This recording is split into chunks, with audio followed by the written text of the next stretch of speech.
స్వర్గం నరకం నిజంగానే ఉన్నాయా?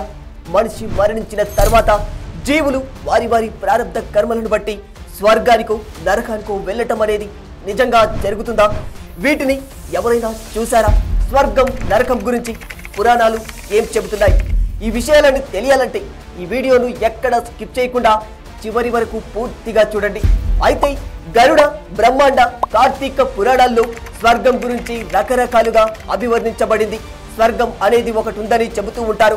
అక్కడికి వెళ్ళిన తర్వాత బ్రహ్మానందం అనేది అనుభూతి చెందుతారని తెలియజేస్తూ ఉన్నాయి. చిత్రం ఏమిటంటే స్వర్గం గురించి ఈ పురాణాల్లోనూ మహాభారతంలోనూ అనేక వివరాలు ఉన్నాయి. అంతేకాకుండా స్వర్గానికి వెళ్లే దారిలో కనిపించే కొన్ని ప్రాంతాల గురించి కూడా వీటిలో చెప్పబడి ఉంటుంది. నిజానికి వీటిని బట్టి మనం స్వర్గానికి ఒక రూట్ మ్యాప్ను కూడా తయారు చేసుకోవచ్చు అంటే మీరు నమ్ముతారా? ఏంటి, వినడానికి ఆశ్చర్యంగా ఉందా? కానీ ఇది నిజం. ఎందుకంటే పాండవులు ఈ మార్గం గుండానే స్వర్గానికి చేరుకున్నట్టు మహాభారతంలో రాసి ఉంటుంది. మహాభారతంలో చెప్పిన దాని ప్రకారం స్వర్గానికి మార్గం బద్రీనాథ్ నుంచి ప్రారంభమవుతూ ఉంటుంది. బద్రీనాథ్ ఉత్తరాఖండ్లో ఉంది.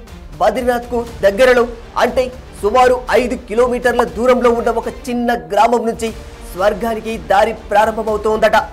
ఈ గ్రామం చివరి నుంచి సరస్వతీ నది కొంత దూరం ప్రవహించి అలకనందలో కలుస్తూ ఉందని చెబుతూ ఉంటారు. ఆ తర్వాత అది అంతర్వాహినిగా ప్రవహిస్తుంది. ఇక్కడ ఒక సరస్వతీదేవి ఆలయం కూడా ఉంటుంది.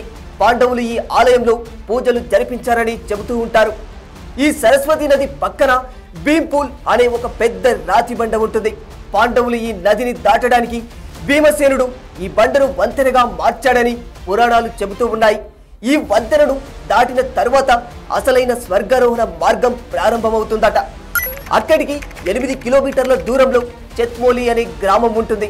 ఇది సుమారు 12,000 అడుగుల ఎత్తులో ఉంటుంది. ఈ గ్రామానికి వెళ్లే ముందు భృగి మహర్షి ఆశ్రమం ఉంటుంది. ఆ ఆశ్రమం దాటి ముందుకు వెళ్ళిన తర్వాత మాతాదేవి ఆలయం ఉంటుంది. ఆమె నరనారాయణుల తల్లి అని చెబుతూ ఉంటారు. ఈ ప్రాంతం 14,000 అడుగుల ఎత్తులో ఉంటుంది. అది దాటి వెళ్ళిన తరువాత కుబేర మకుట్ అనే ప్రాంతం కనిపిస్తుంది. ఇక్కడే కుబేరుడి దగ్గర నుంచి రావణాసురుడు పుష్పక విమానాన్ని లాక్కున్నాడని చెబుతూ ఉంటారు. ఇక ఇక్కడి నుంచి 5 కిలోమీటర్లు ప్రయాణించిన తర్వాత వసుధార అనే జలపాతం వస్తుంది. ఈ జలపాతం సుమారు 120 మీటర్ల ఎత్తు నుంచి పడుతూ ఉంటుంది. ఈ ప్రాంతంలో చాలా వేగంగా గాలులు వీస్తూ ఉంటాయి. అందువల్ల జలపాతం నుంచి తుంపరలు చాలా దూరం వరకు పడుతూ ఉంటాయి. ఆ తుంపరలు మీద పడితే పాపాలు ప్రక్షాళన అవుతాయని చెబుతూ ఉంటారు. ఇక్కడ ఒకప్పుడు అష్టవశువులు తపస్సు చేసేవారు. ఇది దాటిన తర్వాతే చత్మోలి గ్రామం ఉంటుందట. అక్కడ ప్రకృతి సౌందర్యం అద్భుతంగా ఉంటుందని చెబుతూ ఉంటారు. ఇక్కడే సతోపంత్, భగీరథ, కర్క్ అనే 2 నదులు కలిసి అలకనంద దిశగా రూపాంతరం చెందుతూ ఉంటాయి. ఇక్కడికి 1 కిలోమీటర్ దూరంలో లక్ష్మీవన్ అనే ప్రాంతం ఉంది. ఇక్కడే లక్ష్మీదేవి, మహావిష్ణువు తపస్సు చేశారట. అంతేకాదు మహాభారతం ప్రకారం ద్రౌపది తనువు చాలించింది కూడా ఈ ప్రాంతంలోనే. ఇక్కడికి 2 కిలోమీటర్ల దూరంలో బందర్ అనే మరో గ్రామం వస్తుంది. ఇక్కడ ధర్మరాజు దాహాన్ని తీర్చడానికి అర్జునుడు బాణ ప్రయోగం చేశాడట. ఇక్కడికి 5 కిలోమీటర్ల దూరంలో ఉన్న చక్రతీర్థం అనే ప్రాంతంలో అర్జునుడు తనువు చాలించాడు. ఇక్కడికి మరో 2 కిలోమీటర్ల దూరంలో సతోపంత్ సరస్సు ఉంటుంది. ఈ సరస్సులో ఏకాదశి రోజున త్రిమూర్తులు వచ్చి స్నానాలు చేస్తూ ఉంటారట. వారి దర్శనం కోసం గంధర్వులు పక్షుల రూపంలో వస్తారని పురాణాలు చెబుతూ ఉన్నాయి. ఇక్కడే భీముడు మరణించాడు. సతోపంత్ నుంచి 8 కిలోమీటర్ల దూరం వెళ్ళిన తర్వాత స్వర్గారోహణకి మరో ముఖ్యమైన దారి కనిపిస్తుంది. ఈ మార్గం చాలా కష్టంగాను కఠినంగాను ఉంటుంది. ఇక్కడ చంద్రకుండ్, సూర్యకుండ్ అనే 2 సరస్సులు ఉంటాయి.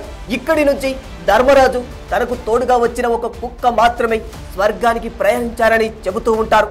నిజానికి స్వర్గారోహణం అనేది 6 పర్వతాల సమూహమని ఇదంతా విన్న తర్వాత మనకి క్లియర్గా అర్థమవుతుంది. ఇందులో స్వర్గారోహిణి అనేది మొదటి పర్వతం.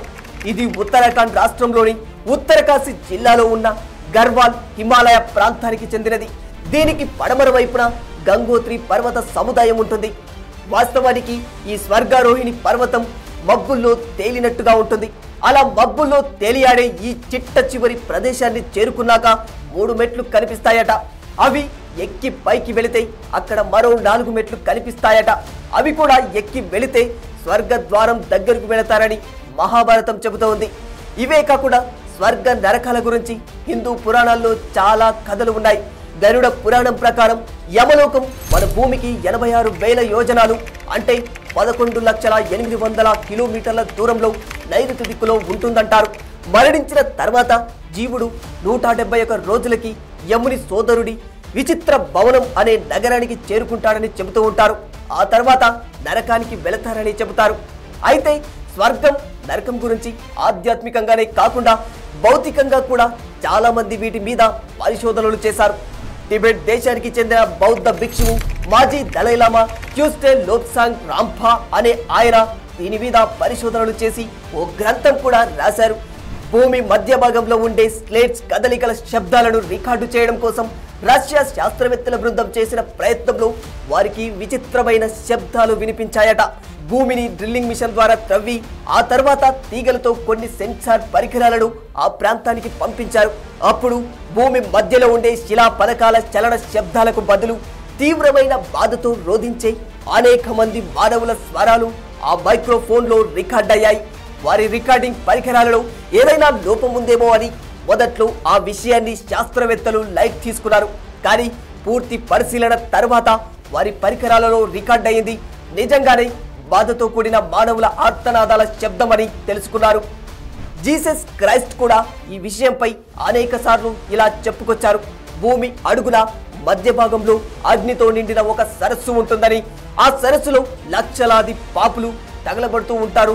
అలా తగలబడుతూ వారు పెద్దగా కేకులు వేయడం, ఏడవడం, రోధించడం, పళ్ళు పటపట కొరకడం జరుగుతూ ఉంది అని చెప్పాడు. అంటే శాస్త్రవేత్తలకు వినిపించిన ఆ విచిత్ర ఆర్తనాదాలు జీసస్ క్రైస్ట్ చెప్పిన నరకలోకంలోని శబ్దాలేనా? ఏది ఏమైనా పురాణాలు, మత గ్రంథాలు స్వర్గం నరకం ఉన్నాయని చెబుతుంటే నేటి తరం ఆధ్యాత్మికవేత్తలు జ్ఞానులు మాత్రం స్వర్గమైన నరకమైన అదొక మానసిక స్థితే తప్ప వాస్తవంలో అటువంటివి ఏమీ లేవని చెబుతూ ఉన్నాయి. మనసు నిశ్చలంగా నిర్మలంగా శాశ్వతమైన ఆనందంతో ఉండే స్థితిని స్వర్గమని, బాధలు దుఃఖాలు అలజడులు అశాంతిగా ఉండే స్థితిని నరకమంటారని చెబుతూ ఉన్నారు. For more videos like this, subscribe Big TV channel.